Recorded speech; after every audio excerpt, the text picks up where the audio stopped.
இந்த கல்பதரு தியான முகாம் உங்கள் எல்லோருக்குள்ளும் ஜீவன் முக்திக்கான விதையை விதைக்கும் தியான முகாம். நம்ம எல்லாருக்குள்ளேயுமே மாற்ற வேண்டியதையெல்லாம் மாற்றிக்கொள்ளக்கூடிய சக்தி புதைந்திருக்கின்றது. மாற்ற முடியாதவைகளை ஏற்றுக்கொள்ளும் புத்தியும் நமக்குள் புதைந்திருக்கிறது. ஆழமாக புரிஞ்சுக்கோங்க.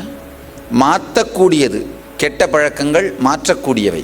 நம்மகிட்ட இருக்கிற வியாதி மாற்றக்கூடியது, நம்மகிட்ட இருக்கிற மனப்பிரச்சனைகள், மன உளைச்சல் மாற்றக்கூடியவைகள். இந்த மாற்றக்கூடியவைகளை எல்லாம் மாற்றிக்கொள்ளுகின்ற சக்தி அது நமக்குள்ளேயே புதைஞ்சிருக்கு. அதே மாதிரி சிலதெல்லாம் மாற்ற முடியாதவைகள், மரணம், முதுமை, மாற்ற முடியாதவைகள், அவைகளையெல்லாம் முழுசாக ஏற்றுக்கிற புத்தியும் நமக்குள்ள இருக்கு. நமக்குள்ள புதைஞ்சிருக்கிற சக்தியையும் புத்தியையும் விழிப்பிக்காமல் வாழுகின்ற வாழ்க்கை மனித வாழ்க்கை. அதை விழிப்பித்து வாழுகின்ற வாழ்க்கை ஜீவன் முக்த வாழ்க்கை.